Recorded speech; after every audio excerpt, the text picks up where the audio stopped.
তালা খুইলা দে রে বাদশা ভাই, তালা খুইলা দে, রহমতেরই চাবি দিয়া তালা খুইলা দে। তুই এত রাতে কার তালা খুলবে গেছ? এই শয়তান, খাস বাংলা বস। ওই তালা বাবা, সালা বাবা, গাঁজা বাবা, সটালা বাবা, গাঁজা বাবা, উল্টা পাল্টা কোন দরবারে যাওয়া যাবে? যারা খানকায় বসে লাফাইতেছে আর গান গাইতেছে, পানির ভিতর জ্বললে বাতি ঝড় বাতাসেও নেবে না, ল্যাংটা বাবার মুরিদ হইলে নামাজ রোজা লাগে না। আছে না? না, পৃথিবীতে এমন কোন নবী রাসূল নাই যে নবী রাসূল সালাত আদায় করে নাই, নামাজ পড়ে নাই। আর এমন পীর টাটকা শয়তান যার কাছে নাকি নামাজ লাগে না, কয় সিজদার মতোই একটা সিজদা দিবি, জান্নাত পার হয়ে জাহান্নামের গর্তে পড়বি। জোরে কর নাউজুবিল্লাহ। পীর ছিল শাহজালাল, শাহপরান, শাহ মাকদুম, বাইজিদ বোস্তামি, আব্দুল কাদের জেলানি, রংপুরে কেরামতুল্লাহ, বগুড়ার শাহ সুলতান, রাজশাহীর শাহ মাকদুম। বড় বড় আল্লাহওয়ালাদের কারণে এ জমিনে ইসলামের প্রচার প্রসার হয়েছে। পীর ছিল শাহজালাল, খানকায় পীর, রাজপথে বীর, নারাই তাকবীর হুঙ্কার দিয়েছে, গৌর গোবিন্দ ধুতি খুলে পালাছে। এগুলো ছিল পীর। ওরা খানকাতেও পীরগিরি করেছে, রাজপথেও পীরগিরি করেছে। আর এখন সবাই দরবারে পাঁচ হারিয়ে বসে আছে, আয় সালাম কর আর গরু ছাগল দিয়ে যা। আর গরু ছাগল নিয়ে যাচ্ছে আর কয়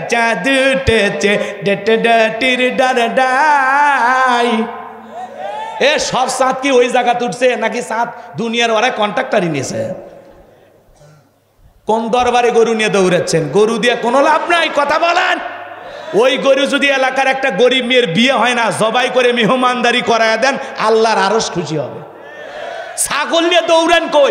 একটা এতিমখানা মাদ্রাসায় ওই ছাগল দেন, গরিব বাচ্চারা খাইবে, আপনার জন্য কোরআন পড়ে দোয়া করবে, আল্লাহর আরশ খুশি হবে। পীরের কাছে নিয়ে যাচ্ছে গরু ছাগল। বুদ্ধি কবে হবে?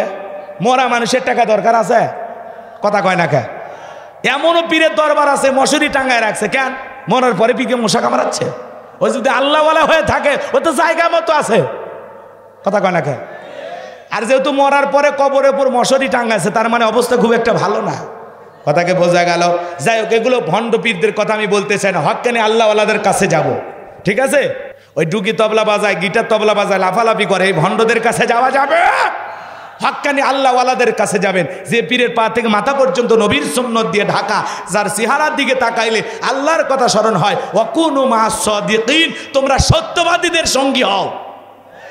কার সঙ্গী হব? যে পীর নিজে ইমামতি করে মুরিদদেরকে এনে নামাজ আদায় করে, এটা হলো পীর। আর যেই দরবারে নামাজ নাই, রোজা নাই, খালি গাঞ্জার পট, খালি কলকি টান মারে আর গান গায়, লাফালাফি করে। আজকে মাজারগুলো তো গাঁজা খাওয়ার নিরাপদ জায়গা, এমন কায়দায় গাঁজার টান মেরে ধোঁয়া ছাড়তেছে, বাইর থেকে প্রশাসনের লোকেরা বলতেছে ওরসের মনে হয় রান্না চলতেছে। কথা বিরক্ত হয়েছেন বাজান গো আমার? তাহলে কোনো গাঁজা বাবার কাছে যাওয়া যাবে? কোনো ভণ্ডের কাছে যাওয়া যাবে? তাহলে এদিক খেয়াল করেন, যদি বলতো মুসা আসবে, খানকা বানাবে, বৈশা বৈশা জিকির করবে, তাহলে কিন্তু মন খারাপ করতো না। আজও পৃথিবীর জমিনের দিকে তাকায় দেখেন, যারা খানকানে বসে আছে, হু হু করতেছে, জিকির মারতেছে, লাফালাফি করতেছে, ওদেরকে কেউ টার্গেট করে না। কিন্তু যারা আল্লাহর জমিনে আল্লাহর আইনকে প্রতিষ্ঠিত করতে চায়, কোরআন দিয়ে সমাজ রাষ্ট্র পরিচালনা করতে চায়, কোরআনের হক কথা বলে, ওদেরকেই টার্গেট করা হয়। কথা বলেন ঠিক কিনা? কিন্তু আমানের মাথায় কোনো চুল ছিল না, সাদে মাল নাই, বাম্পার লট, পুরো মাথা ছিল ভারতের দমদম এয়ারপোর্ট। তাই বলে কারো মাথার চুল উঠে গেলে আপনারা মন খারাপ করবেন, ওটা হামানো তো খারাপ মানুষ। খারাপ মানুষের সাথে আপনার মাথা মিলাবেন কেন? আপনারটা বিভিন্ন রোগে হোক, টেনশনে হোক, উঠে গেছে, কথা কয় না কেন? রাগ করতেছেন বাজান?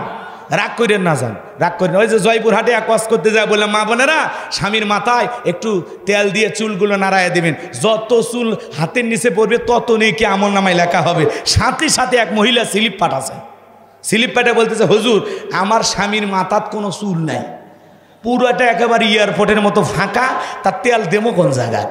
আমি তখন বললাম মা, ওই যেহেতু চুল একটাও নাই, ওরই ওপর চুল থাকার নিয়তি খালি তেল একটু মালিশ করে দিও, চুল থাকলেও যে সব, না থাকলেও সেই সব। সুবহানাল্লাহ। রাগ করেন না, রাগ করেন না, সামনের দিকে যায়, লম্বা হবে, লম্বা করবো না বাজান গো আমার। এইবার ক্ষমতার চেয়ারে বসার পর নেতা ক্ষমতা পাইছে ঠিকই, রাতের বেলায় ঘুমাইতে গেলে ফেরাউনের চোখে ঘুম আসে না। ঘুমের মধ্যে লাফায় লাফায় ওঠে, 2-3 দিন হয়ে গেল ঘুম নাই, ঘি নাই, ক্ষমতা পাইছে ঠিকই, কি নাই? ঘুম নাই। বাজান গো আমার, এইবার তার দরবারে ছিল জ্যোতিষী 400 জ্যোতিষী। এই 400 জ্যোতিষীর লিডারের নাম হলো দবিরা, বয়স হলো 320 বছর। দবিরাকে ডেকে বলে, দবিরা রে, রাতের বেলায় ঘুমাইতে পারি না, আজে বাজে স্বপ্ন দেখে লাফায় উঠি, কি হয়েছে আমার ভাগ্য একটু গবেষণা করে বলো। এইবার দবিরা বলে, নেতা টেনশন নাই, আমি বিষয়টা দেখতেছি। এইবার দবিরা ভাগ্য গবেষণা করে বলে, নেতা যদিও ছিলেন ভবঘুরে যুবক, তরমুজের ক্ষেতের লেবার, সেখান থেকে গোরস্থানের দারোয়ান, এরপরে মিশরের মন্ত্রী, বর্তমান রানিং বাদশাহ, যদিও আপনি আঙ্গুল ফুলা কলার গাছ, কিন্তু আপনার ভবিষ্যৎ জীবন বড় অন্ধকার। আগামী 3 মাসের ভিতরে বনি ইসরাইল সম্প্রদায়ের মধ্যে মুসা নামের একটা ছেলে জন্মগ্রহণ করবে। ওই মুসার কারণে রাজত্ব পাওয়ার ক্ষমতা থাকবে না। নেতারে, এমনকি আপনার জীবন যাওয়ার সম্ভাবনাও দেখা যায়। এই কথা শোনার পর ফিরাউনের মাথা ঠান্ডা না গরম? আরো জোরে কন। ফিরাউনের মাথা গরম হয়ে গেল। কি ব্যাপার, একটা ছেলের কারণে রাজত্ব থাকবে না? না না, এটা তো মেনে নেওয়া যায় না। হামানকে ডেকে বলে, এ হামান এই দিকে আয়। হামান এইবার ডেকে বলে, নেতা কি হয়েছে? খবর টের পাস নাই? আগামী 3 মাসের মধ্যে মুসা নামের একটা ছেলে জন্মগ্রহণ করবে, ওর কারণে রাজত্ব পাওয়ার ক্ষমতা সব চলে যাবে, এমনকি আমার জীবন যাওয়ার সম্ভাবনা দেখা যায়।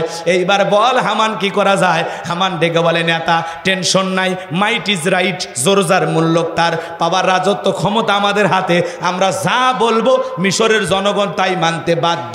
এইবার বলে, কি করতে চাস? বলে, টেনশন নাই, কোনো টেনশন নাই, যত ছেলে সন্তানগুলো জন্মগ্রহণ করবে সবাইকে জবাই করে করে দুনিয়ার বুক থেকে বিদায় করে দেব, তাহলে আপনার মুসার আগমন ঘটবে না। এই কথা শোনার পর ফিরাউন ডেকে বলে, হামান রে, আসলে তোর মাথায় বুদ্ধি আছে, তবে শোন, ছেলেগুলোকে জবাই করবি, মেয়েগুলোকে জবাই করবি না, কারণ ছেলেদের মধ্যে আমার শত্রু আছে, মেয়েদের মধ্যে কোনো শত্রু নাই। তার মানে চোর হলেও মানুষ ভালো, মোবাইল নিয়ে গেল, সিম কার্ড খুলে দিয়ে গেল। কথা বলেন ঠিক কে না? এইবার সন্তান জবাই করা হলো।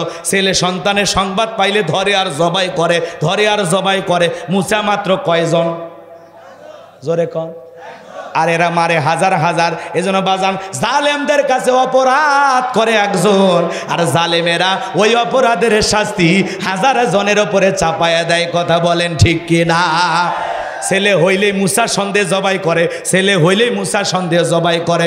3টা মাস অতিবাহিত হয়ে যাওয়ার পর এইবার দবিরাকে বলে, দবিরা, এতগুলো ছেলেকে জবাই করলাম, দেখতো আমার পথের কাটা মুসা মরল না বাঁচলো? দবিরা এইবার গবেষণা করে বলে, নেতা যদিও বনি ইসরাইল মায়ের বুক খালি কইরা হাজার হাজার সন্তানকে জবাই করে দুনিয়ার জমিন থেকে বিদায় করে দিয়েছেন, কিন্তু আপনার পথের কাটা মুসা এখনো মরে নাই, মায়ের কোলে জীবিত আছে, সুস্থ আছে, কিন্তু কোন বাড়িতে আছে এইটা বলার ক্ষমতা আমাদের নাই। বলেন আল্লাহু আকবার। ওয়া মাকারু ওয়া মাকারাল্লাহ ওয়াল্লাহু খায়রুল মাকিরিন। খেলাকার আল্লাহ চাই মুসারে বাঁচাইতে, ফেরাউন চাই মারতে, ওর 14 গোষ্ঠী এক জায়গায় হয়ে মারতে পারবে? এইবার ফেরাউন সমস্ত সেনাবাহিনীকে ডেকে বলে, কি ব্যাপার, মাসে মাসে বেতন দিই চেহারা দেখার জন্য, এতগুলো ছেলেকে মারলা, আসলটাই তো এখনো মারতে পারো নাই, যাও এলাকায় তল্লাশি চালাও, চিরুন অভিযান চালাও, যে জায়গায় মুসারে পাইবা ধরো আর জবাই করো, আমার মাথার টেনশন দূর করো। একদল সেনাবাহিনী মুসা নবীর বাড়ির দিকে রওনা করেছে। মুসা নবীর বড় বোন, নাম তার মারিয়ম, ডেকে বলে, মা, ওই যে ফেরাউনের সেনাবাহিনী দেখা যায়, আর বুঝি ভাইকে বাঁচানো গেল না, ভাইকে তুমি কই লুকিয়ে রাখবা?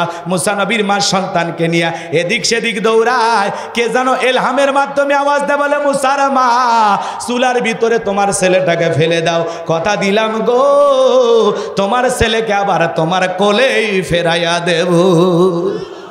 এইবার চুলার ভিতরে সন্তানটাকে ফেলাইয়া দিলেন।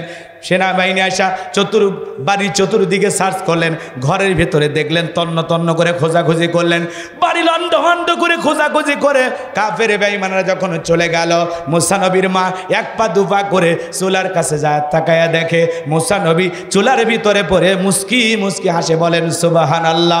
লম্বা হবে, লম্বা করব না, সংক্ষিপ্ত করে কথা বলে দিয়ে যায়। এইবার সন্তানটাকে কোলের মধ্যে জড়াইয়া গালে মুখে চুমা খাইতে লাগলেন।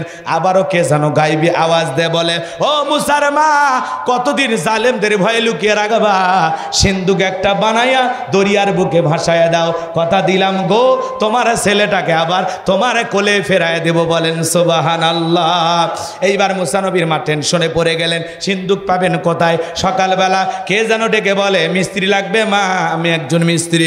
মুসা নবীর মা ডেকে বলে, জীবনে কোনো দিন মিস্ত্রি বলে কেউ তো চিৎকার মারল না। ও মিস্ত্রি, তুমি এইদিকে আসো। এইবার মিস্ত্রি যখন কাছে এসেছে, ডেকে বলে, বাবা তুমি কি বানাইতে পারো? মিস্ত্রি ডেকে বলে, মা আপনি যদি মনে করেন এমন একটা সিন্ধুক আপনার দরকার, যেই সিন্ধুকের ভিতরে আপনার সন্তানকে তুলে দরিয়ার বুকে ভাসায় দিবেন, আপনি চাইলে এরকম সিন্ধুক আমি মিস্ত্রি বানাইতে পারে। মুসা নবীর মা ডেকে বলে, মিস্ত্রি তুমি তোমার মনের কথা বলেছো, এইরকম একটা সিন্ধুকে তোমার দরকার। এইবার মিস্ত্রি ডেকে বলে, মা বাড়ির ভিতর থেকে একটু পানি নিয়ে আসেন, আমার যন্ত্রপাতি আছে, ভার দেবার জন্য পানি লাগতে পারে, আবার না হলেও চলবে। মুসা নবীর মা ভিতর থেকে যখন পানি নিয়ে আসলো, বাজান তাকায় দেখে মিস্ত্রি সুন্দর একটা সিন্ধুক বানায়া দাঁড়িয়ে আছে। বলেন আল্লাহু আকবার। এবার সিন্ধুকটা হাতের মধ্যে দিয়া মিস্ত্রি শুধু দৌড়াইতে লাগলো।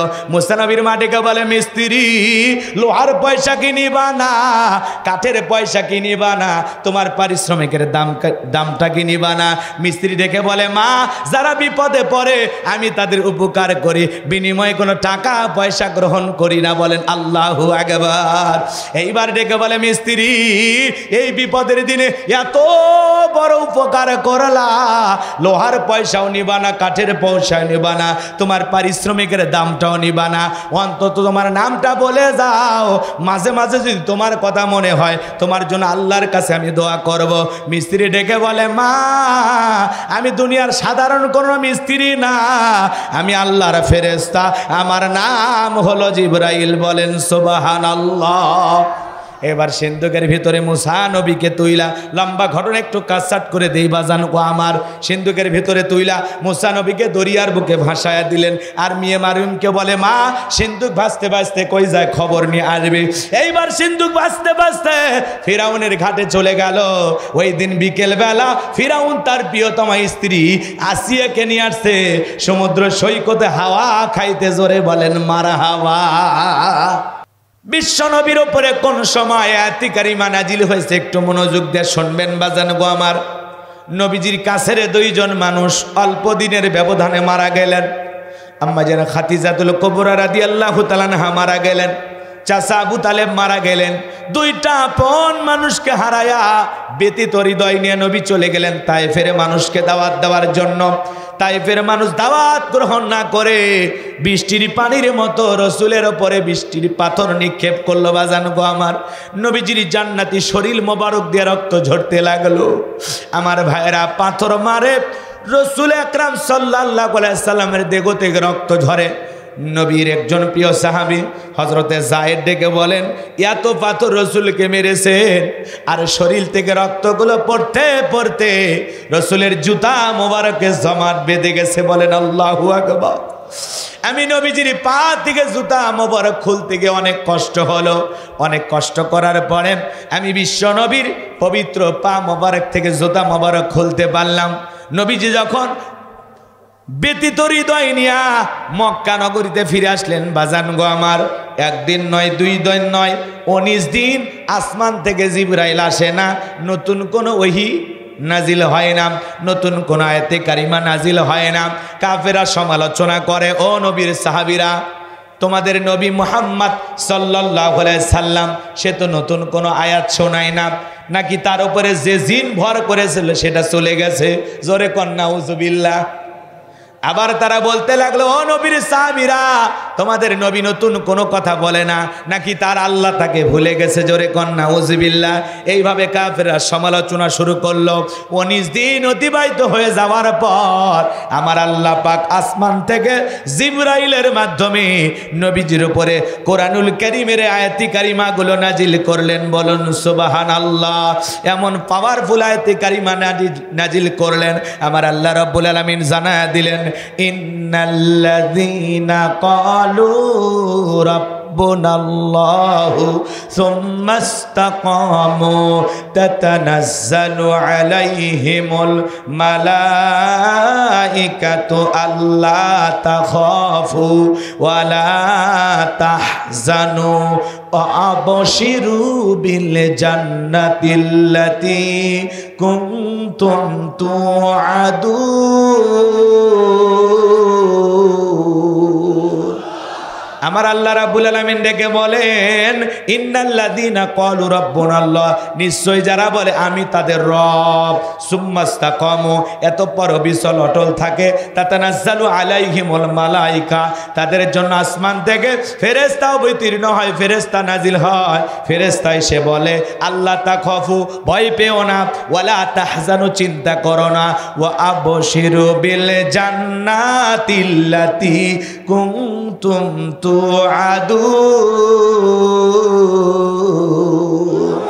ফেরেশতারা এসে বলে তোমাদেরকে যে জান্নাতের প্রতিশ্রুতি দেওয়া হয়েছিল সেই জান্নাত পেয়ে তোমরা আনন্দিত হও। বলুন সুবহানাল্লাহ। এই পাওয়ারফুল আয়াতে কারিমা আল্লাহ পাক নাজিল করলেন, ইন্নাল্লাযীনা ক্বালু রাব্বুনাল্লাহ, নিশ্চয় যারা বলে আমি তাদের রব, সুম্মা ইসতাকামু, এই কথার উপরে ইস্তেকামাত থাকে, দৃঢ় থাকে, মজবুত থাকে। বলেন আল্লাহু আকবার। আচ্ছা বলেন তো মাঝে মাঝে ঘূর্ণিঝড় আসে কিনা? এই যে গতকালকের আগের দিনে একটা ঘূর্ণিঝড় আসছিল হামুন, কি নাম? এই হামুনের তাণ্ডবে সমুদ্র এলাকায় তারা বুঝতে পারে না যে এই ছোট ঘূর্ণিঝড়ে এত ক্ষতি হবে, কয়েকজন মানুষও মারা গেছে। কথা বলে ঠিক কিনা? এই যে ঘূর্ণিঝড় আসে, হামুন আসে, আইলা আসে, নার্গিস আসে, হুদহুদ আসে, বিভিন্ন ঘূর্ণিঝড় যখন হয়, বলেন তো বাজান আপনাদের এলাকায় রাস্তায় গাছ লাগানো আছে না নাই? আচ্ছা ঝড় তুফান যখন হয়ে যায়, বড় বড় ঘূর্ণিঝড় হয়ে যায়, বলেন তো কিছু গাছ ভেঙে পড়ে যায় কিনা?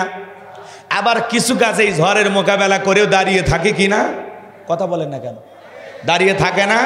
মনে রাখবেন, এদিক খেয়াল করেন, কিছু গাছ যেরকম ঝড় তুফানের মোকাবেলা করেও দৃঢ়ভাবে শিকড় নিয়ে দাঁড়িয়ে থাকে মজবুতভাবে, এর নাম হলো ইস্তেকামাত থাকা, এর নাম হলো দৃঢ় থাকা, এর নাম হলো মজবুত থাকা। বলেন আল্লাহু আকবার। ওই গাছটা যেরকম বিভিন্ন ঝড়ে ভেঙে পড়ে না, আপনি যখন এই কথার উপরে টিকে থাকতে যাবেন, ইন্নাল্লাযীনা ক্বালু রাব্বুনাল্লাহ, নিশ্চয় যারা বলে আমি তাদের রব, সুম্মা ইসতাকামু, এই কথার উপরে যারা ইস্তেকামাত থাকতে যাবে, অবিচল অটল থাকতে যাবে, তাদের উপরে নির্যাতন জুলুম আসবে, মামলা আসবে, হামলা আসবে, হাজারো নির্যাতন জুলুম জালেমদের সাথে মোকাবেলা করেও ইমানদারদেরকে এই কথার উপরই টিকে থাকতে হবে, আমার রব আল্লাহ, আমি আল্লাহর গোলামি করি, আমি কোনোদিন বাতিলের পা চাটা গোলামি করতে পারবো। আর আমাদের সমাজে একটু অবস্থা খারাপ হয়ে গেলে যে দেখলেই দাড়ি ধরতেছে, সেলুনে যা কয় দাড়ি কাটে দে, অবস্থা ভালো হলে পরে সুন্নত পালন করা যাবে। কথা কয় না? এই সুন্নত, এই ইমান দিয়ে জান্নাত। কয় টুপিওয়ালা দেখলে ধরতেছে, কয় আপাতত তাহলে টুপি পরারই দরকার নাই। রাগ করতেছেন নাকি আপনারা? বিরক্ত হচ্ছেন? কথা একটু বোঝেন, বোঝার চেষ্টা করেন যে অবস্থা ভালো না। কোরআন হাদিসের বই যে বাড়ি ঘরে পাওয়া যাচ্ছে তারই জঙ্গি বলে ধরে নিয়ে যাচ্ছে, তখন বলে এই বই পুস্তক বস্তা দিয়ে সব আপাতত ফাইলে দে, পরে পড়া যাবে। আছে না? না, মনে রাখবেন, ইসলামের পথে ইমান নিয়ে যদি টিকে থাকতে চান, ইমানের পরীক্ষা না দিয়ে জান্নাতে যাওয়ার কোনো রাস্তা, পরীক্ষা দিয়ে উত্তীর্ণ হয়ে জান্নাতে যাওয়া লাগবে। জান্নাত মামুর বাড়ির ডাল না, গেলে এক ডাবু খাবার দেবে, অত সোজা না। ইমানের পরীক্ষা দিয়ে পরীক্ষার পথ পেরিয়েই জান্নাতে যাওয়া লাগবে। তা আপনাকে টিকে থাকতে হবে কিভাবে? একটু মনোযোগ দিয়ে শোনেন। হাজারো নির্যাতন, ইসলাম মানতে গেলে ঘর ছাড়া, বাড়ি ছাড়া, দুনিয়াতে আপনি বেঁচে থাকবেন, আপনার আপনজনকে ওরা কেড়ে নেবে, অথবা আপনাকেই কেড়ে নেবে, আপনার আপনজনেরা জীবিত থাকবে। কথা বলেন ঠিক কিনা? ঈমান নিয়ে টিকে থাকা যে কি কঠিন সেটা ফিলিস্তিনের মুসলমানেরা প্রত্যেকটা দিন টের পাচ্ছে। কথা বলেন ঠিক কিনা? প্রত্যেক দিন আত্মীয় স্বজন হারিয়েও তাদের ঈমানকে ওরা ভাঙতে পারতেছে। সামনের দিকে যায়, কথা প্রসঙ্গে কথা আসলে বলার চেষ্টা করবো ইনশাআল্লাহ। এইবার আমার দিকে একটু খেয়াল করেন। আল্লাহ পাক আয়াতের শুরুতে কি বললেন? আমরা একটু মূল আলোচনায় যাই। আল্লাহ পাক বলতেছেন, ইন্নাল্লাযীনা ক্বালু রাব্বুনাল্লাহ, নিশ্চয় যারা বলে আমি তাদের রব। বলেন তো আমাদের রব কে? এ বগুড়ার সোনাতলার মুসলমান বাবাজিরা আমার, শাহাদত আঙ্গুলি দ্বারা আসমানের দিকে ইশারা করে বলেন তো আমাদের রব কে? জোরে ডাক দিয়ে বলেন তো আল্লাহ। আরো জোরে ডাক দেন বাজান, আরো জোরে বলেন আল্লাহ। চিৎকার মেরে ডাক দে বলেন আল্লাহ। হাত নামান। এই যে আল্লাহ আল্লাহ বলে ডাক দিলাম, আমাদের আল্লাহ খুশি না বেজার? দুনিয়াতে যদি বাবাকে ডাক দেওয়া হয়, বাবা ও বাবা, এই অত বাবা বাবা করিস কান, তোর কি হয়েছে, মরণের বিঘের উঠছে। যদি মাকে ডাক দেন মা ও মা মা, এ অত মিয়া মিয়া করিস কে, বিয়ে দিলে 2 বাচ্চার বাবা হয়ে যাবি, তাও মিয়া মিয়া ছাড়তেছে না। ভাইকে যদি ডাক দেন ভাই, লিটন ভাই, সাদত ভাই, পলাশ ভাই, আর একবার ভাই কইলে তুলে আসার মারে তোর ভুরি ভাই করবো, অত ভাই ভাই করিস কে? হুজুরকে হাসানোর জন্য বললেন না, কেন বললেন? এইবার কথাটা একটু মনোযোগ দিয়ে শোনেন বাজান গো আমার। দুনিয়াতে যদি বাবাকে বাবা বলে ডাকা হয়, অতিরিক্ত বাবা শুনতে অর্থ বাবারও ভালো লাগে না।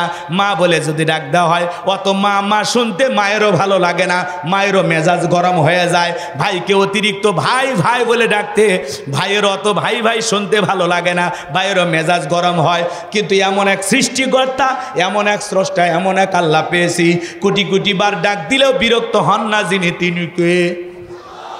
যত ডাকবেন বেশি তত আপনার আমার মর্যাদা বাড়বে বেশি। বলেন সুবহানাল্লাহ।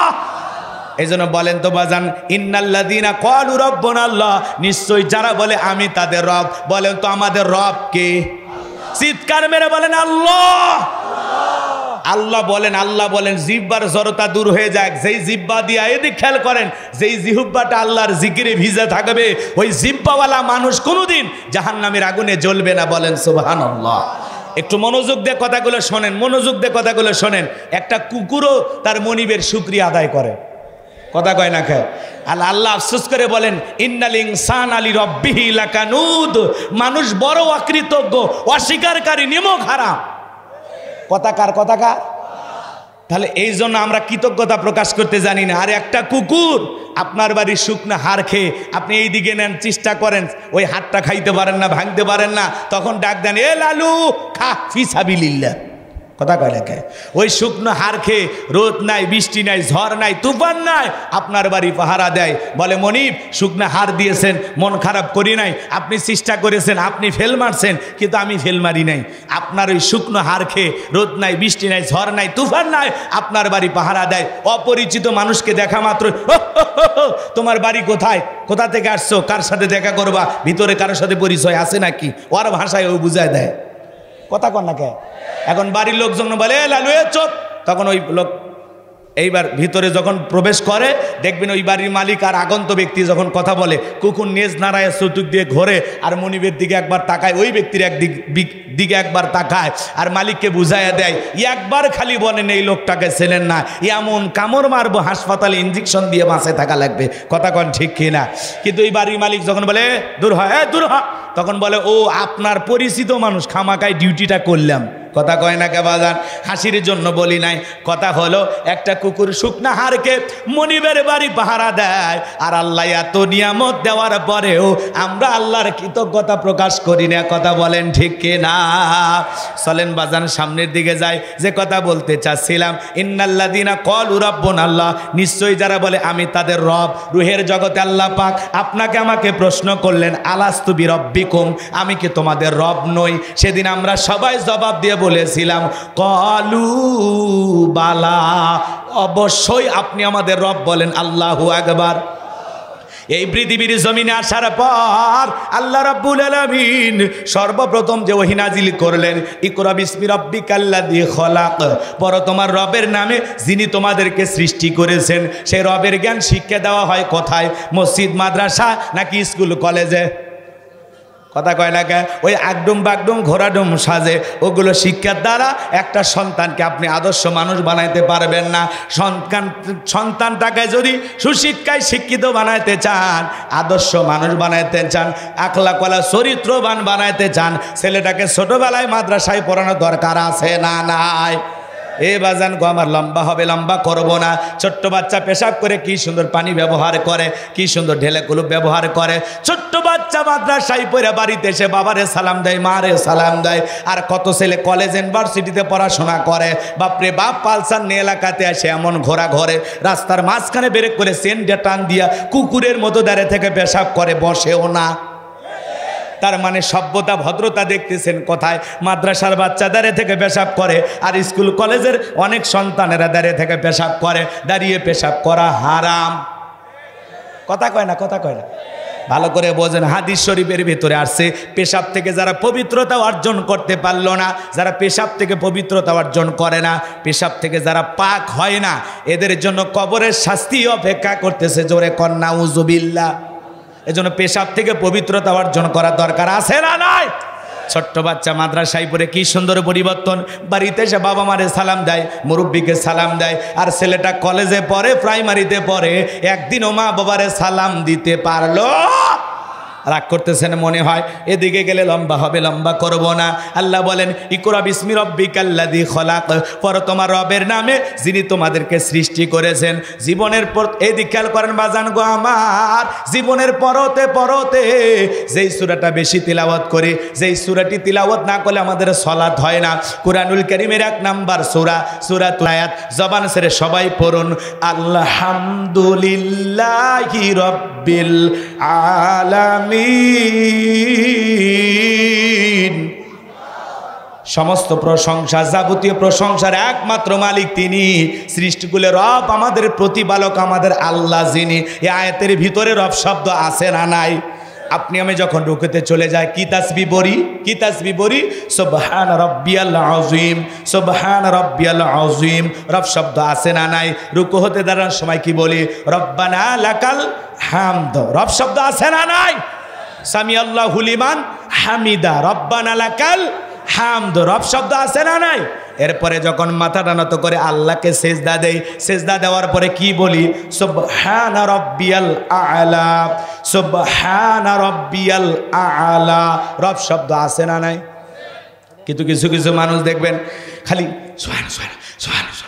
সুবহানাল্লাহ কয় না, সয়াবিনে তেল কয়, আল্লাহ ভালো জানে। স্পষ্ট করে বলতে হবে সুবহানা রাব্বিয়াল আ'লা, সুবহানা রাব্বিয়াল আ'লা, সুবহানা রাব্বিয়াল আ'লা, সুবহান সুবহান সুবহান সুবহান। কি আছে না নাই? খালি ফসফস শোনা যায়, পুরোটা ক্লিয়ার শোনা যায় না, এরকম আছে না নাই? রাগ করেন না বাজান গো আমার। তাহলে সিজদাতে গিয়ে যে তাসবিহ বললাম তার ভিতরে রব শব্দ আছে না নাই? নামাজ যখন শেষ হয়ে যায়, আমরা যখন হাত তুলে আল্লাহর কাছে প্রার্থনা করি কি বলি? রব্বানা আতিনা ফিদ দুনিয়া হাসানাতাও ওয়া ফিল আখিরাতি হাসানাতাও ওয়া কিনা আযাবান নার। সূরা বাকারার 201 নম্বর আয়াত। আল্লাহর কাছে ডেকে বললাম, হে আমাদের রব, আমাদেরকে দুনিয়ার কল্যাণ দান করো, আখিরাতের কল্যাণ দান করো, ওই কঠিন জাহান্নামের আগুন থেকে আমাদের মুক্তি দাও। তাহলে এহকাল পরকালের যাবতীয় কল্যাণ কার হাতে? জাহান্নামের আগুন থেকে মুক্তি দেওয়ার মালিক কে? বাজান গো আমার, পবিত্র কুরআনুল কারীমের সর্বশেষ যেই সূরা, সূরাটির নাম হলো নাস, তার 1 নাম্বার আয়াত, কুল আউযু বিরাব্বিন নাস। এই আয়াতের ভিতরে রব শব্দ আছে না নাই? জীবনের পরতে পরতে সব জায়গায় রব। আপনি আমি যেদিন মারা যাব, ওই মসজিদের মাইকে যেদিন এলান জারি হবে, এই গ্রামের অমুক ব্যক্তি বেঁচে নাই, ইন্না লিল্লাহি ওয়া ইন্না ইলাইহি রাজিউন। আপনি আমি যেদিন মারা যাব বাজার, আপনার আমার মৃত্যুর সংবাদ শোনার পর ছেলেটা কেঁদে বলবে বাবা নাই, মেয়েটা কেঁদে বলবে বাবা নাই, প্রিয়তমা স্ত্রী কেঁদে বলবে স্বামী নাই, মা বাবা বেঁচে থাকলে বলবে কলিজার ধনটা হারাইলাম। আত্মীয় স্বজন, পাড়া প্রতিবেশী, বন্ধু বান্ধব সবাই আপনাকে আমাকে শেষ বিদায় দেওয়ার জন্য বাড়িতে ভিড় জমায়ে দেবে। আপনাকে আমাকে ওই 2 তলা 4 তলা 5 তলা বিল্ডিং থেকে নামাইয়া সাদের তৈরি করা সুন্দর বাড়ি ঘর থেকে আপনাকে আমাকে বের কইরা চকির উপরে শোয়াইয়া দিয়া, মশারি টাঙাইয়া, দেখে রঙিন পোশাক খুইলা আপনাকে আমাকে গোসল করায় দেবে বাজান। ছোট্ট মেয়েটা না বুঝে কেঁদে বলে মা, বাবা তো একা একা গোসল করত, আজকে কেন বাবাকে অন্য মানুষ গোসল করায় দেয়? আমার বাবা কেন কোনো কথা বলে না? ছেলেটা না বুঝে ডেকে বলে মা, আমার বাবা একা একা গোসল করে, আজকে কেন অন্য মানুষ বাবাকে গোসল করায় দেয়? আমার বাবা কেন কোনো কথা বলে না? আমার বাবার কি হয়েছে? ছোট্ট বাচ্চাগুলো না দেখে অঝরে কান্নাকাটি করে। এ বাজান গো আমার, আপনি আমি যেদিন মারা যাব, দেখে রঙের পোশাক খুইলা আপনাকে আমাকে উলঙ্গ করে গোসল করায় দেবে। এ বাজান গো আমার, জীবনে কতদিন দেখে শক্তি থাকলো গোসল করতে পারলাম, কিন্তু জীবনের শেষ গোসলটা অন্য মানুষ করায় দেবে। এরপরে বাজান গোসল শেষ হয়ে গেলে আপনার আমার দেখে প্লাস্টিকের ভিতরে চকলেটের মতো মোড়ায়া সাদা কাপড়ের মধ্যে জড়াইয়া ফেলার পর ওই মসজিদের খাটিয়াতে তুইলা 4 জন বরযাত্রী ধইরা 1 পা 2 পা করে কবরস্থান পর্যন্ত নিয়ে যাবে। 3 জন মানুষ কবরের ভিতরে নামবে। আপনার আমার লাশটা কবরের ভিতরে রাখার পর একে একে সবাই উঠে আসবে। আমার ভাইরা, কবরে যখন লাশটা রাখা হবে সেখান থেকে দূর আকাশে একটু একটু দেখা যায়। এরপরে যখন বাঁশের বিছানা বিছায়া দিবে, ওই বাঁশের ছিদ্রগুলো দিয়া হালকা একটু আলো বাতাস কবরে প্রবেশ করে। এরপরে যখন মাটি দিয়ে দেওয়া হবে বাজার, কবরটা হয়ে যাবে ঘোর অন্ধকার। আত্মীয় স্বজন একে একে সবাই বিদায় নিয়ে চলে আসবে। ওদের পায়ের জুতার আওয়াজ আপনি আমি শুনতে পাবো। কবরে থাকা ব্যক্তি চিৎকার মেরে ডেকে বলবে, আমাকে একা রাইকা যাও না, আমাকে সঙ্গে নিয়ে যাও। কিন্তু কবরবাসীর চিৎকার দুনিয়ার কেউ শুনতে পাবে না। এই জন্য বাজানো গো আমার, কবর হয়ে যাবে ঘোর অন্ধকার। যেই কবরের ডানে মাটি বামে মাটি, মাটির হবে বিছানা, ওপরেতে বাঁশের ছাউনি, কবর নাম তার ঠিকানা।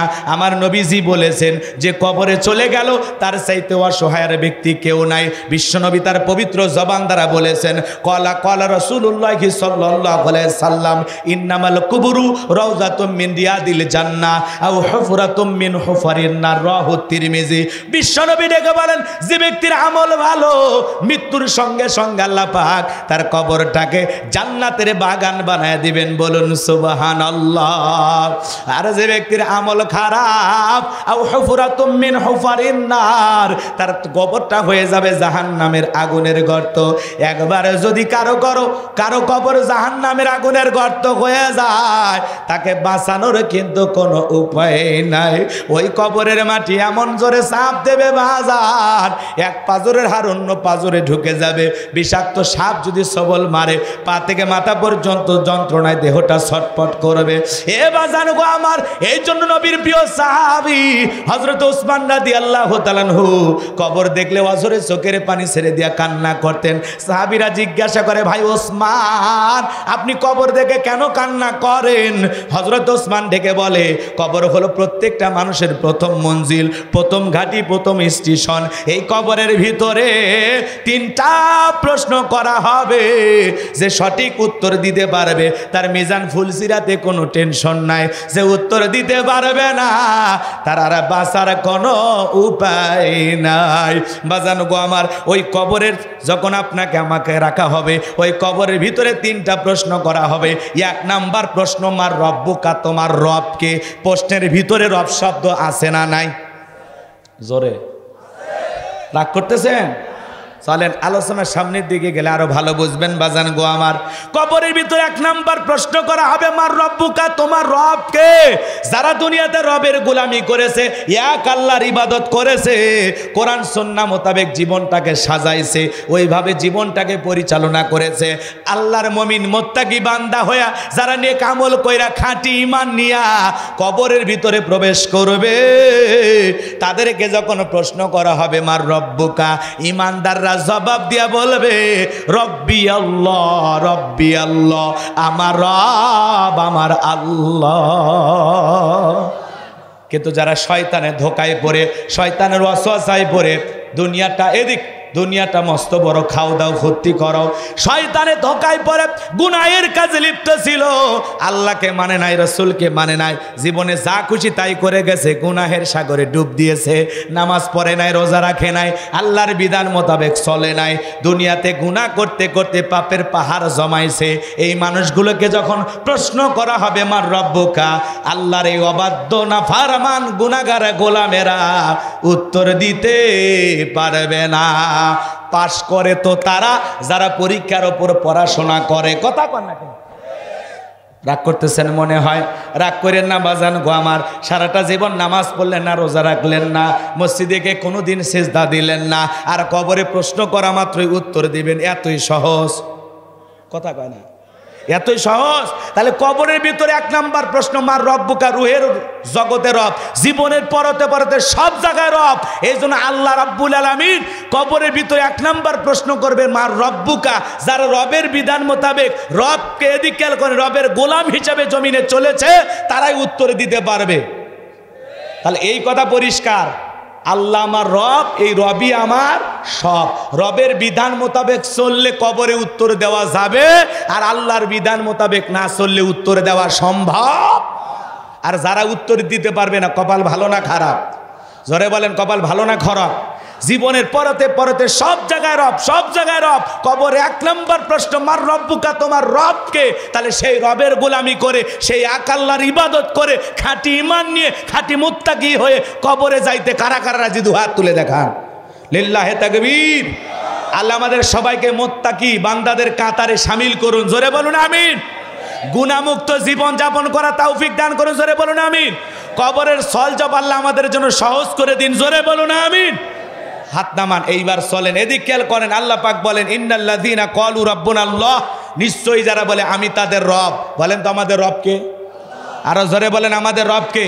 এই পৃথিবীর জমিনে যখন কিছু মানুষকে আল্লাহ পাওয়ার রাজত্ব ক্ষমতা দেয়, ক্ষমতার চেয়ারে বসার পর বলে আনা রব্বুকুমুল আলা, আমি বড় প্রভু, আমি বড় খোদা, আমি বড় রব। জোরে কর নাউজুবিল্লাহ। এরকম জালেম পৃথিবীতে আসে নাই? ছোট্ট একটা ঘটনা বলে সামনের দিকে যাব, কথা অনেক বলার আছে। একটু খালি সময় দেন, আপনার ওয়াদা আপনি ঠিক রাখেন। এদিক খেয়াল করেন। আল্লাহ রাব্বুল আলামিন এই পৃথিবীর জমিনে যখন কিছু মানুষকে পাওয়ার রাজত্ব ক্ষমতা দেয়, ওই ক্ষমতার চেয়ারে বসার পর কিছু মানুষ নিজেকে এমন জায়গায় নিয়ে যায়, নিজেকে আল্লাহ বলে দাবি করে, রব বলে দাবি করে। জোরে কর নাউজুবিল্লাহ। আরো জোরে কর, আর একবার বলেন। এই পৃথিবীর জমিনে একজন জালেম এসেছিল, নাম হলো কাবুস। বলেন কি নাম? কাবুস। বলকেও বলা হতো, কিপ্তিদের তরফ থেকে নাম ছিল রামশিস। মিশরের বাদশাহ হওয়ার পর উপাধি নাম হলো ফিরাউন। জোরে বলেন কি নাম? বাজান কমার একটু মনোযোগ দিয়ে শুনবেন। এই ফিরাউন ছিল ভবঘুরে যুবক, এলাকায় কোনো কাজকর্ম নাই। কিছু ভবঘুরে যুবক দেখেন না, যাদের কাজ নাই, কর্ম নাই, ইয়াবা, ফেন্সিডিল, গাঁজা, মদ খায়া গাছক ধাক্কা মেরে কয় ভাই যান সাইড দেন। বউ যদি দরজা খোলে, অমুকের বাপ তুমি ঢোলকা, কয় মা তুই বুঝবো না, আজ একটু বেশি পরিমাণে মাল খাসি। এরকম নিশাখোর সন্তান আছে না নাই? অবশ্যই এই সোনা তোলা বগুড়াই নাই। কথা কর না কে? সন্ধ্যা হলে ঘরে দরজা বন্ধ করে জিকির করে ইয়াবা ইয়াবা ইয়াবা। মা বাবা চিন্তা করে, বাবা এটা কিসের ট্যাবলেট? জ্বর, সর্দি, কাশ, গলা ব্যথা। কয় না, কিচ্ছু বোঝা লাগবে না, টাকা দে, নইলে তোর মাথা ফাটাবো। পিতা মাতা তখন বাধ্য হয়ে টাকা দেয়, আর সেই টাকা দিয়ে নেশার ট্যাবলেট কিনে খায়। মনে রাখবেন, একটা নেশাখোর মানুষ প্রিয় স্বামী হতে পারে না, প্রিয় বাবা হতে পারে না, প্রিয় সন্তান হতে পারে না, সমাজের আদর্শ মানুষ হতে পারে না। নেশা করে মানুষকে কি সবাই পছন্দ করে না, ঘৃণা করে? খবরদার যুবক, নেশা করা যাবে না, মাদক সেবন করা যাবে না, মাদক সেবী হওয়া যাবে না। কথা বলে ঠিক কি না? দিনাজপুরে ওয়াজ করতে গেলে আমি একজন এসে কয়, হুজুর আমার ছেলে ডাল খায়, দোয়া করেন। মানে পুষ্টিকর খাবার বেশি করে খাওয়ান। কয় হুজুর এই ডাল সেই ডাল না, এটা ফেন্সি ডাল। আছে না নাই? বাজান গো আমার, যুবকের অবশ্যই এগুলো ভালো চেনে। এ এলাকায় না থাকলেও আমরা নাম শুনছি, তাই না? হাই রে যুবক, খবরদার, ইয়া বা ফেন্সিডিল, গাঁজা, মদ এগুলো শ্রবণ খাওয়া যাবে? বলেন, এগুলো খাওয়া যাবে? নিশাদ্রব্য পান করা যাবে না, শরাব পান করা যাবে না, মদে হাত দেয়া যাবে না। এগুলো নিশাদ্রব্য পান করা জায়েজ না হারাম? হারাম, বিরত থাকতে হবে। যুবক, এই টাকাটা অপচয় নষ্ট না করে যদি জমাও, এটা তোমার ভবিষ্যতের উন্নতির দিকে নিয়ে যাবে তোমাকে। কথা বলে ঠিক কি না? বাজানো গো আমার, লম্বা হবে, লম্বা করব না, সংক্ষিপ্ত করে বলে দিয়ে যায়। এ ভবঘুরে যুবক এলাকায় কোনো কাজকর্ম পাইল না, বাল্যকালের বন্ধু হামানকে নিয়ে মিশরে চলে গেল। মিশরে যাওয়ার পর সর্বপ্রথম হলো তরমুজের ক্ষেতের লেবার। এইবার ওই দেশের সরকারি গোরস্থানের দারোয়ান লাগবে। হাজার হাজার মানুষ লম্বা লাইন ধরে দাঁড়ায় গেছে চাকরিটা পাওয়ার জন্য। ওই লাইনের ভিতরে কাবুস নামের ফিরাউনও দাঁড়ায় গেছে। বাজান, একজন দুইজন করে যখন এই ফিরাউনের ইন্টারভিউর পালা, এইবার ডেকে বলে, বাদশাহ ভিনদেশ থেকে বুক ভরা আশা নিয়ে আপনার দেশে আসছি, দয়া করে যদি চাকরিটা দেন সারা জীবন আপনার প্রতি কৃতজ্ঞ থাকবো। বাড়িতে আমার পরিবারের অনেক লোকজন আছে যারা আমার দিকে ছায়া আছে, আমি যদি একটু রোজগার করতে পারি তাদের মুখে খাবার তুলে দিতে পারবো। বাদশার সামনে এমনভাবে কথাগুলো উপস্থাপন করলেন, বাদশার ভালো লেগে গেল। কথায় আছে, দুষ্ট লোকের মিষ্টি কথা। এবার চাকরিটা হয়ে গেল, ডেকে বলে ইন্টারভিউ বন্ধ করো। এই কাবুজ নামের ছেলেটাকে মিশরের সরকারি গোরস্থানের চাকরি দেওয়া হলো। এইবার সরকারি গোরস্থানের দারোয়ানের চাকরি পাওয়ার পর সে চিন্তা করে বাদশা প্রতি মাসে আমার বেতন দিবে, ঠিক আছে, কিন্তু এই বেতন দিয়ে চলবে না, আমার সাইটে আলাদা ইনকাম করার দরকার আছে না নাই। এইবার এই কথা চিন্তা করে যারা লাশ দাফন করতে আসে ওদেরকে ডেকে বলে শোনো, যদি এই গোরস্থানের ভিতরে লাশ দাফন করতে চাও লাশ প্রতি আমার একটা করে দিরহাম দেওয়া লাগবে, না হলে আমি লাশ দাফন করতে দেব না। বলেন তো বাজান, একটা দিরহাম নেওয়া এটাও কি ঘুষ? বলেন কি? তবে বাংলাদেশে কিন্তু নাই ঘুষের খবর, আমি জীবনেও শুনিনি, আপনারা শুনছেন নাকি? ঘুষ আছে না নাই? শোনো এই দেশটার গল্প করি, দেশটা মনে হয় স্বপ্নপুরী, শুধু খোর ঘুষখোর মদখোর জুয়াখোর হেতায় আছে ভুরি ভুরি, হেতায় আছে ভুরি ভুরি। এ দেশে অসৎ কামাই কেউ করে না, তবে ঘুষের টাকা পেলে কেউ তো ছাড়ে না। টেবিলের নিচ দিয়ে হাত বাড়িয়ে কালো টাকাটা নেই সারিয়ে, টেবিলের নিচ দিয়ে হাত বাড়িয়ে কালো টাকাটা নেই সারিয়ে। করেছে ওরা বড় দেশের চুরি, করেছে ওরা বড় দেশের চুরি। শোনো এই দেশটার গল্প করি, কথা ঠিক আছে না নাই? একটা ছেলের চাকরির জন্য 10 লাখ 15 লাখ টাকা ওপরওয়ালাকে দেওয়া লাগে। ওপরওয়ালা বলতে কি ফেরেশতা এসে নিয়ে যায়? এদেশের চেয়ার টেবিল পর্যন্ত ঘুষ খায়, কথা বলেন ঠিক কিনা? বাজান লম্বা হবে, লম্বা করবো না, সংক্ষিপ্ত করে কথা বলে দিয়ে যায়।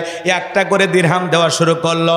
এ বাজান গো আমার আল্লাহর খেলা বোঝা বড় দায়।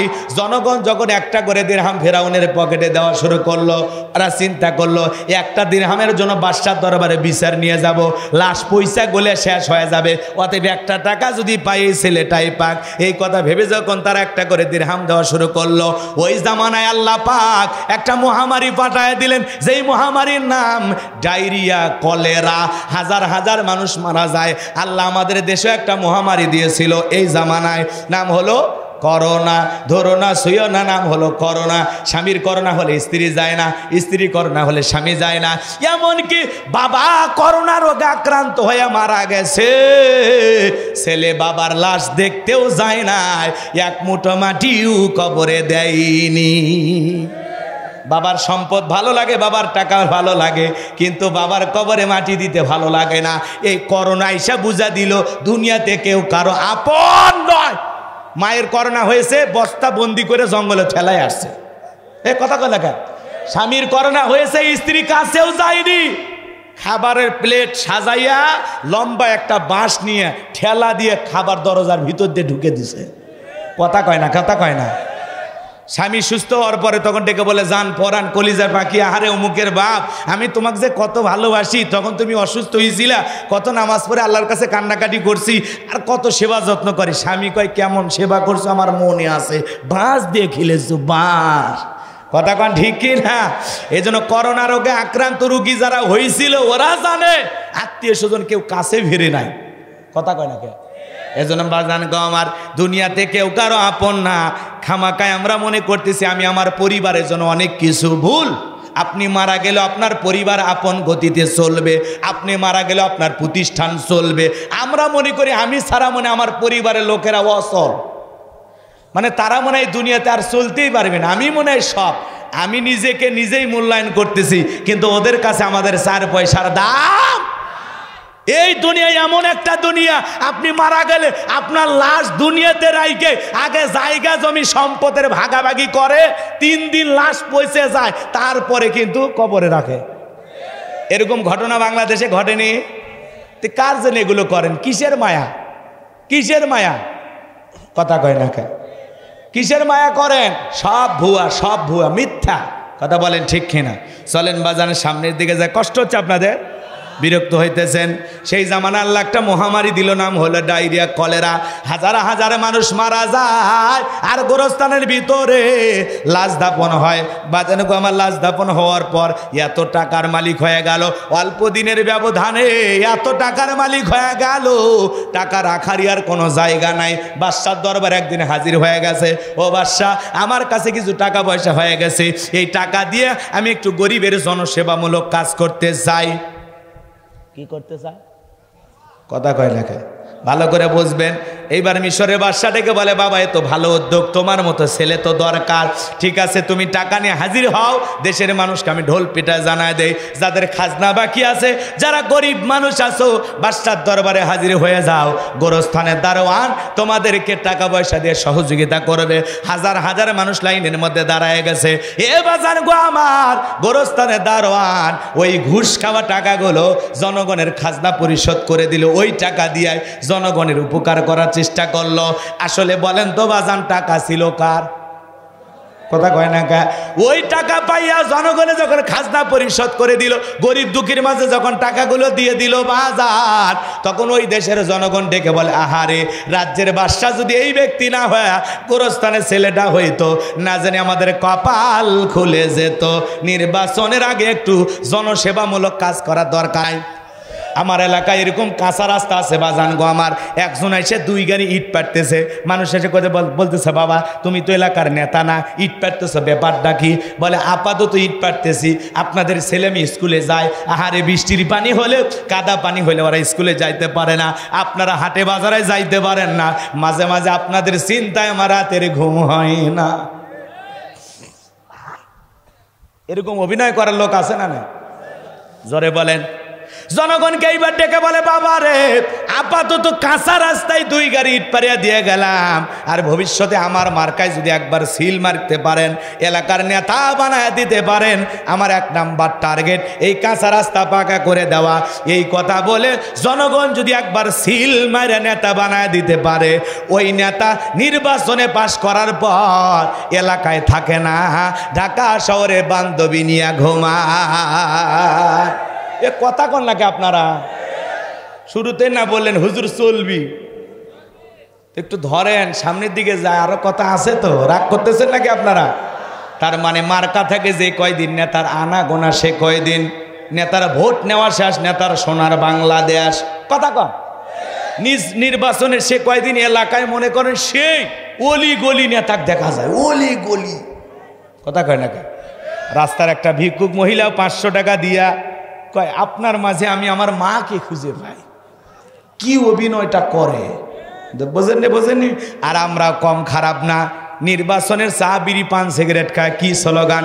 বল্টু ভাইয়ের চরিত্র ফুলের মতো পবিত্র, নামাজ পড়ে 1 ওয়াক্ত, গাঁজা খায় 5 ওয়াক্ত, ঘুমচুরিতে পাকা ভক্ত, শয়তানের 1 নাম্বার ভক্ত, হুজুরদের জন্য খুবই শক্ত, চুষা খাই গরিবের রক্ত। কথা কর না কে? যাত্রার পিছনে স্লোগান দেওয়া যাবে? এদেশের মুসলমান এমন মুসলমান, বাপরে বাপ, নির্বাচনের আগে রাত্রিতে নেতার কাছে হাত পেতে টাকা নেয়, আমরা 6 জন 10,000 দিলে ভোট দেব আপনার। কথা কয় না? নির্বাচনের আগে যারা ভোট বিক্রি করে, এমন জনগণ দিয়া কি ইসলাম কায়েম করা যাবে?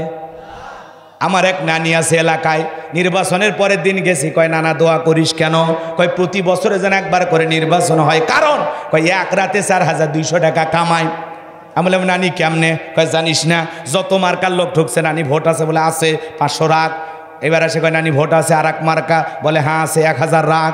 এইবার 200, 500, 1000 এরকম করতে করতে আমি বুড়ি মহিলা কারো মনে দুঃখ দেই নাই। 2 দিন পর কবরে যাব, কার মনে কষ্ট দেব? পরের দিন সকালবেলা গয়না দিকে 4,200 টাকা, যেই দেশের জনগণ নির্বাচনের আগে রাত্রিতে নেতার কাছে 500 টাকা, 1000 টাকার বিনিময়ে ভোট বিক্রি করে, এমন জনগণ দিয়া কোনোদিন সমাজে ইসলাম কায়েম করা যাবে না। নির্বাচনের আগে ঘুষ খাইয়া নেতা নির্বাচন কইরা হাত তুলে বলতেছেন, আল্লাহ ওমর ফারুকের মতো নেতা বানাইয়া দেও।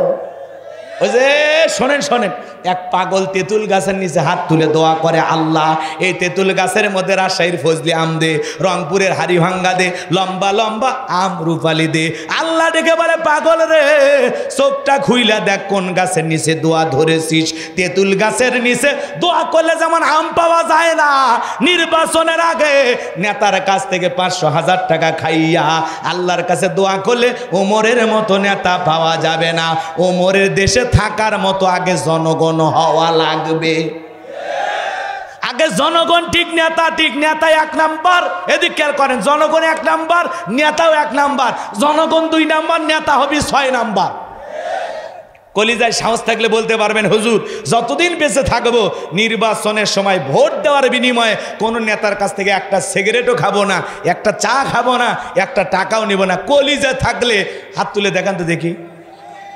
লিল্লাহে তাকবীর, লিল্লাহে তাকবীর। আল্লাহ আমাদের সবাইকে সৎ যোগ্য নেতা নির্বাচন করা তৌফিক দান করে, জোরে বলুন আমিন। শোনেন শোনেন, ওই 500 টাকা দিয়ে, এদিক আপনার দাম এতই সস্তা, আপনি 500 টাকা দিয়ে 5 বছরের জন্য বিক্রি হয়ে যান। আপনার দাম এত সস্তা। এদেশের জনগণ তো এমনও হাফ কেজি জিলেপির কাছে আর ইমান বিক্রি করে। এ কথা কর না কা। নির্বাচনের একটা চা, এই যে পাতিলে করে নির্বাচনে যে চা রান্না করে, ওই চা আর বৃষ্টি হওয়ার পরে খেরে পালার নিচ দিয়ে যে পানি যায়, 2টা রং সমান। ওই চা খায় মর করে গলা ভেঙ্গে ফেলে দিচ্ছে ওটি। আর কোরআনের মাহফিলে বলা লিল্লাহে তাকবীর, আল্লাহ, ওই জায়গা তার স্লোগান বার হয় না। এরকম আছে না? না, লিল্লাহে তাকবীর আর আব্বাকা ফাকাব্বির, তাকবীর হবে রবের নামে, স্লোগান হবে রবের নামে। আল্লাহর জমিনে আল্লাহর শ্রেষ্ঠত্ব বরত্ব ঘোষণা করলে শয়তানি শক্তি টিকতে পারে। তাহলে জনগণ হওয়া লাগবে আগে ভালো। কথা কয় না? জনগণ ভালো হলে নেতাও ভালো হবে। কথা বলেন ঠিক কি না? এই কথা, একটা কথা মনে হয়ে গেল, রাগ করবেন। বাদশাহ হারুনুর রশিদের নাম আপনারা শুনেছেন, শোনেন নাই? তার দরবারে এদিক খেয়াল করেন, একটা বৃদ্ধ নারী, সে প্রতি মাসে মোটা আটা পায়। চিন্তা করে বাদশার দরবারে যাইতো, আটাকে একটু চিকন পাওয়া যায় না। এই অভিযোগ নিয়ে বাদশার দরবারে হাজির হয়ে গেছে। বুড়ি মহিলা আসার পর তাকায় দেখে একটা পুরুষ মানুষ বাড়ির বারান্দা ঝাড়ে দেয়, ছোট্ট একটা বাচ্চা খেলা করতেছে, আর একজন মহিলা আটা চালতেছে। এইবার বুড়ি মহিলা একজন মানুষকে প্রশ্ন করলেন, ওই যে বাড়ির বারান্দা ঝাড় দেয় লোকটাকে? বলে ওইটা এই দেশের বাদশাহ হারুনুর রশিদ। বলেন আল্লাহু আকবার। বুড়ি মহিলা অবাক হয়ে গেল। বোঝেন নাই কথা? রসুলের সুন্নত আমরা শুনেছি, রসুল যেই তরবারি দিয়া যুদ্ধ করতেন, ওই তরবারি দিয়া তরকারি কেটে সহযোগিতা করতেন। সুবহানাল্লাহ বলবেন না? মাঝে মাঝে বিবি রান্না বান্নার কাজে সহযোগিতা করা দরকার আছে না নাই? স্বামী স্ত্রী কথা যদি শেষে বলার সুযোগ হয় আমি বলার চেষ্টা করব। আমি লাইন মতো যেতে চাই, খারাপ লাগতেছে নাকি? বাজান গো আমার, এইবার ডেকে বলে ছোট্ট বাচ্চা খেলা করে কে? ওইটা বাদশাহ হারুনুর রশিদের ছেলে। মহিলা আটা ছেলে, ওইটাকে বলে ওইটা বাদশাহ হারুনুর রশিদের একজন স্ত্রী।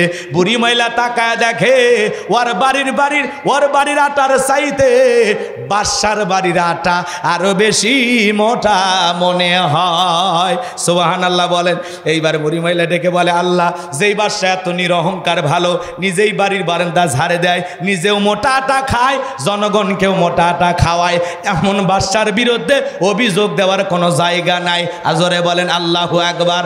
তার মানে নেতাও যা খায় জনগণ কেউ তাই খাওয়ায়, কিন্তু ওরা খায় চাইনিজ, ওরা খায় কাবাব, ওরা খায় তেহেরি নিহেরি বিরিয়ানি, ওরা খায় ফাস্টফুড খাবার, 7 স্টার 5 স্টার হোটেলের খাবার। আর জনগণ যখন চিৎকার মেরে বলে, ও নেতা পেঁয়াজের দাম বাড়লো কেন? কয় রোজগার বেড়ে গেছে। তেলের দাম বাড়লো কেন? কয় সমস্যা নাই, কিনতে পারবো, সেই ক্ষমতা আমাদের আছে। কথা কয় না? জনগণ চিল্লাই, নেতা দাম বাড়লো কেন? নেতা বলে আমাদের রোজগার বেড়ে গেছে, কেউ না খেয়ে নেই। কথা কয় না? রাগ করতেছেন? দ্রব্যমূল্যের ঊর্ধ্বগতি, বাজারে এখন আগুন, বাজার গরম, বাজার গরম। যেই জায়গাতে হাত দেন কাঁচামরিচ লাভ দিয়ে ওঠে। কয় 100 আর 200 নিচে নামিচ্ছি না। পেঁয়াজ কয় 100, কয় ভারত কয় 70। কথা কয় না কে? গরুর গোস্ত 700 আছে না নাই? ব্রয়লার মুরগি ওটাও 200, ডিম 15 আছে না নাই? হাত দিবেন কোন জায়গায়? হাত দিবেন কোন জায়গায়? কোনটার দাম সস্তা দেখান তো, এক বেলেট ছাড়া। কথা কয় না, কথা কয় না। রাগ করতেছে? ওইটার দাম সস্তা, ওইটার দাম যদি না বেশি হয়তো বহুত মানুষ এমনি দাঁড়িয়ে রাখতো, কিন্তু ওইটার দাম বাড়তেছে না। রাগ করতেছেন? মন খারাপ করেন না বাজান, বিরক্ত হেন না, লিল্লাহে তাকবীর। তাহলে দ্রব্যমূল্যের ঊর্ধ্বগতি, বাজারে আগুন, বাজার গরম, নেতা বলে মাথা ঠান্ডা কর। আগে কয় টাকা? 200 টাকা 100 টাকা কামলা দিতিস, এখন কামলা দিলে 500 টাকা 1000 টাকা পাস। আমরা কত দূর এগিয়ে নিয়ে গেছি বুঝতে পারতেছি না? বিদায় চিল্লেস না, কিনা খাইতে পারবি, কোনো সমস্যা নাই। আর যদি একেবারে ঠেকে যা, আমরা আসি তো, কথা কয় না কে বাজান গো আমার, লম্বা হবে লম্বা করবো না। আমি কিন্তু এ দেশের কথা বলতেছি না, ওটা ভিন দেশের, ওটা ভারতের দাম বাড়ছে। পৃথিবীর এদিক খেয়াল করেন, পৃথিবীর এদিক অন্য অন্য দেশে এখনো ডিমের দাম 5 টাকা 5.5 টাকা অন্য অন্য দেশে, আর আমার দেশে হ্যাঁ যা কিনতেছেন আলহামদুলিল্লাহ কন, তাও যে 15 টাকায় পাচ্ছেন, ওইটা যে কবে 1500 হবে আল্লাহ ভালো জানে। যে জামানা আসতেছে ভাই রে ভাই, জিনিসের দাম খালি আগুন বরাবর। যে জিনিস গত বছর 200, ওটা এই বছর 400, কথা কয় নাকি? ডবল হয়ে গেছে, ডবল। হাই রে, রডের দাম ছিল কত, এখন রডের দাম কত? কয় হুজুর আমার রড কেনা লাগবে না, ওইটা বারে বারে চতুর্দিক দিয়ে বেড়ে যাচ্ছে। মসজিদ বানাবেন না, কথা কয় না? ছাদ ঢালাই দিবেন না, মসজিদে রড লাগবে না। এই যে 22 সালে 21 সালে ছিল 57 টাকা, সেই রড এখন 100 টাকা, কথা কয় না? কথা কয় না? সব জিনিসের দাম বেড়ে গেছে। গরিব বড় অসহায়, মধ্যবিত্তদের কান্না দুনিয়ার কেউ শোনে না, কথা বলেন না কেন? ওই কথায় আছে বাজান, পুরান চাউল ভাতে বাড়ে। বলতে গেলে তো অনেকের মনে কষ্ট লাগে।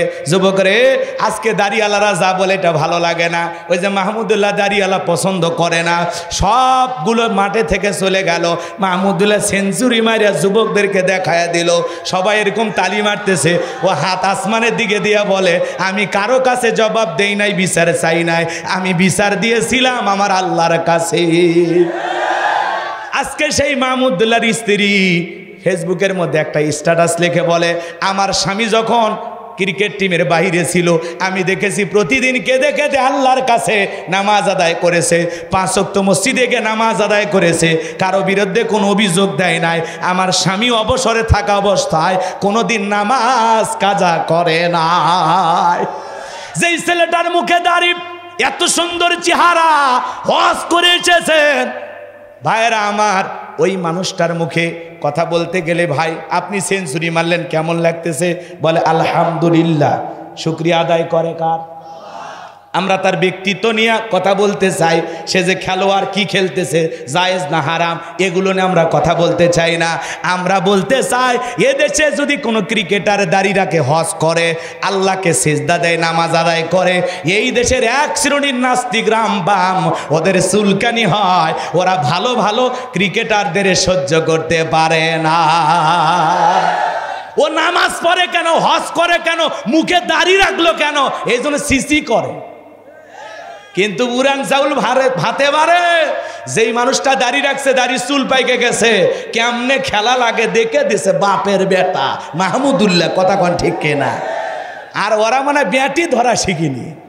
রাগ করতেছেন আপনারা, রাগ করতেছেন, রাগ কইরেন না, রাগ কইরেন না। যে কোনো জিনিসের অভিজ্ঞতার দাম আছে। আর যারা ভালো মানুষ তারা কাউকে কিছু বলে না, সব অভিযোগ দেয় কার কাছে?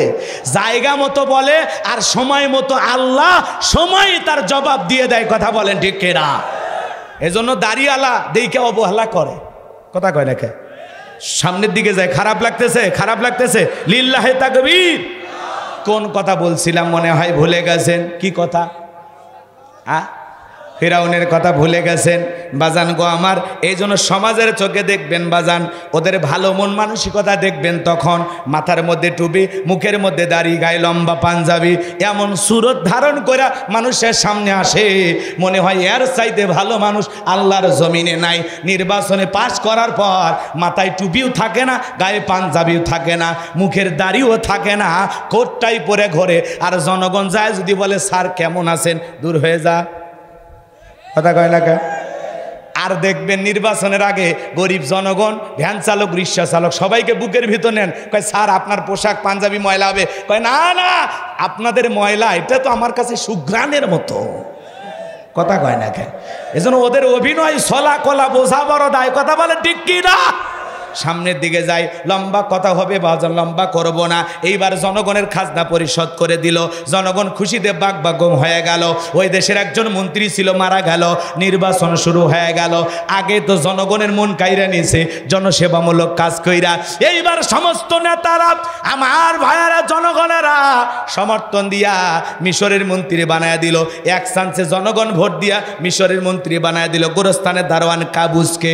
এইবার মন্ত্রী হয়ে যাওয়ার পর অল্প সময়ের ব্যবধানে বার্ধক্যজনিত কারণে ওই দেশের বাদশা যিনি ছিল, বাদশা মারা গেল। এইবার ফেরাউন সমস্ত জনগণ আর নেতাদেরকে ডেকে বলে, শোনেন, দেশ তো বাদশা ছাড়া চলবে না, আপনারাই বলেন আপনাদের দেশের বাদশা হবে কে? সমস্ত জনগণ ডাইকা বলে, আপনার চাইতে ভালো মানুষ আর কেউ নাই, আপনি আমাদের অনেক উপকার করেন, আমাদের খোঁজ খবর নেন, আপনি মিশরের বাদশা হয়ে যান, বাদশার সিংহাসনে আপনি বসেন, আমাদের কেন কোনো আপত্তি নাই। এইবার জনগণের সমর্থন পাইয়া, নেতাদের সমর্থন পাইয়া মিশরের বাদশার চেয়ারে বসে গেল সেই গোরস্তানের দারোয়ান ফেরাউন। চেয়ারে বসার পর হামানকে ডেকে বলে, এটা গো হামান, এই দিগায়, আমি হব মিশরের বাদশা আর তুই হবি আমার মন্ত্রী। ওইটা গো হামান